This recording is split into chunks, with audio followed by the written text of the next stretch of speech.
What is up, everyone? Welcome back to another video. You may notice it's a little bit different. We're outside today. Yes, we're outside. Florida decided to participate in fall, so it's not like you're sweating and you're sweating to the point that you can't make a video outside. But without further ado, we're gonna get into my 2 weeks later. We're actually a little bit late on this. It was supposed to be released Friday, but I was procrastinating, unfortunately. On the iPhone 17 Pro Max after 2 weeks. I actually went caseless this year. So far, I'm gonna get a case ordered and put a case on this phone because I'm going to an event um further south into Florida this upcoming weekend, and I need to just make sure it's covered. Otherwise, I'm just gonna have to bite the bullet and pay for the Apple Care one. I didn't do that yet either because I got other devices that have the Apple Care Plus that need to expire, so I haven't done it just yet. But yeah, without further ado, like every year when you start up with a new iPhone, you're gonna have battery. Battery is like spectacular on this phone. I mean, it's I praise the 13 Pro Max, and I will say this again. I think the 17 Pro Max is going to be the same as my 13 Pro Max. My 15 Pro Max was okay, wasn't the best. I mean, I know a few other people that have had 15 Pro Maxes and they said it was, so-so. But I'm going to get into it. I'm going to actually direct my attention to the audience that has a 15 Pro Max that's probably watching this video, or if you have a 16 Pro Max too. All right, let's talk about upgrade cycles. All right, if you're on an iPhone 12 Pro Max or later, you just go ahead and upgrade. Take the carrier option. If you're in the United States, if you're outside the United States, just go upgrade. Go upgrade. What's stopping you? Unless you just don't want to upgrade. All right, we're going to start with the 13 Pro Max owners. This is a year that if you held out all the way until now, this is probably the year to upgrade because you got cellular wise, you're having a big leap in improvements. Of course, you're going to have this plateau around the cameras, which, some people love it, hate it. I'm going to get into what this plateau is really for. And from the RF performance standpoint, it's actually good. I have not tested millimeter wave. That will actually be done this weekend where I'm going. So, yeah, the iPhone 13 Pro Max users, I'd upgrade because you're getting your action button. You're getting a instead of the mute button, you're getting your action button, your camera control button, and then of course a redesign on the millimeter wave and all the 5G antennas, and then of course this X80 modem. I know you're trying to get to your destination airplane, but shoot. Thank you. A channel that I do watch, Travis MCP, he upgraded from the 14 Pro Max, which I say that's go ahead and upgrade if you're on a 14 Pro Max. Now, I'm going to talk about my situation and where I came from. So I originally had the 15 Pro Max and I had the blue titanium, and I upgraded from it because battery life, heat, and I wanted to see the cellular improvements with the fact that I'm about to get into where this housing up here on the top of the phone. But I wanted to actually point out that if you're on an iPhone 16 Pro Max and stuff like that, I may crash your dreams in this video, kind of, because I have a 16 Pro recording on this. And so far, via my testing with two T-Mobile SIMs, I have not seen a huge difference, but I have seen a difference in upload more than ever from the X71 to the X80. But we'll get into that.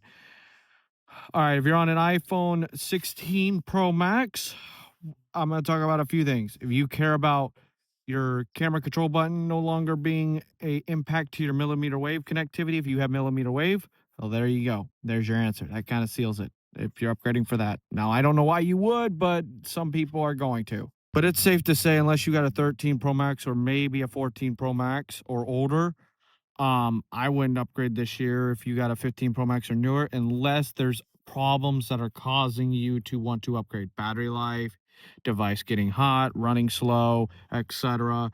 This iPhone does have 12 gigs of RAM, and I got the 256 gig model, but that's only because of the fact that this was the only one in stock the Friday that I went to the Apple Store on the 17th. All right, speaking of battery life, but I noticed there's something weird going on, the flickering with the display. I wonder if that's an issue with the display or what, because it did it in Carlos's video too.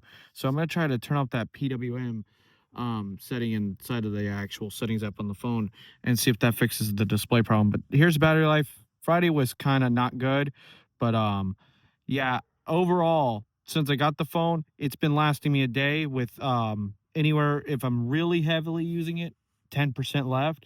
If I'm barely using the phone like I did yesterday, it Saturday, it actually lasts all the way up until like 1 a.m. at like 35%. So it's been doing really good on battery life. And then of course I'm going to transfer watch and my one of my primary sims over to this phone after I'm done making this video.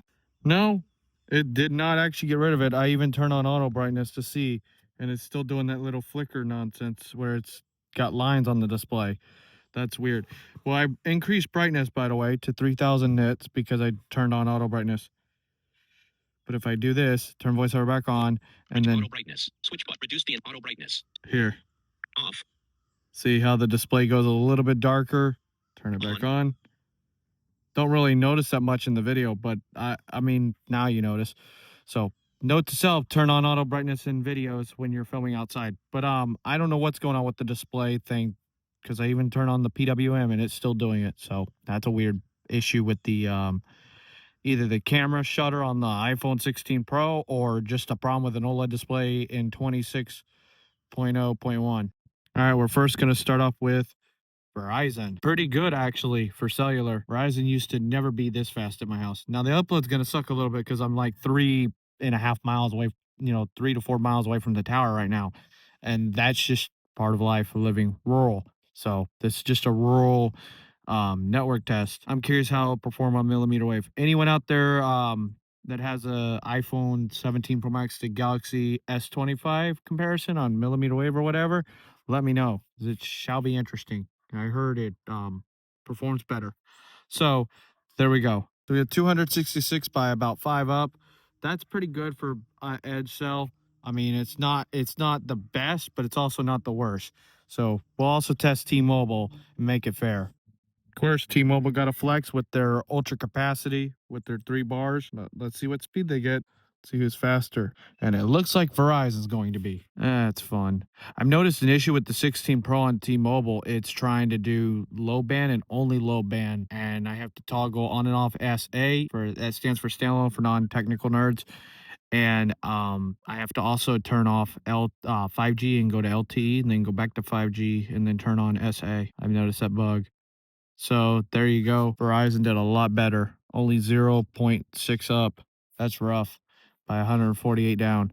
Now let's see how good Austin's Wi-Fi is out in his backyard. Now I told y'all that T-Mobile was going to be special. It went down to 1 bar. But this is why I can't get rid of the Comcast, even though it causes me problems, as some people have heard me talk about. There's your speed. I literally got a note nearby me. That's why. Yes, I installed outdoor Wi-Fi. But so that's my outdoor setup. But overall, when it comes to this phone, I like it. It was a good upgrade for me. I traded in, only had to pay $730 out the door. So thank y'all so much for watching. Hope y'all enjoy this 2 weeks with the iPhone 17 Pro Max. There's nothing real big. I mean, it's a new phone. It's literally, a little bit of modifications from the last several years. The only noticeable difference is this little visor going around the phone that they're trying to knock off from the Pixel. And then, of course, the back glass here that looks, depending on the color of lighting, it looks white. But this phone is silver. And then, of course, I'm going to put a case on it. And then finally, millimeter waves on the top of the phone. And that's about it. Otherwise, thank you all so much for watching. And, of course, before I let y'all go, the speaker was moved. It's over here, not over there.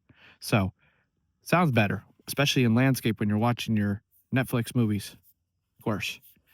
But anyways, thank you all so much for watching, and I'll see y'all later. Peace.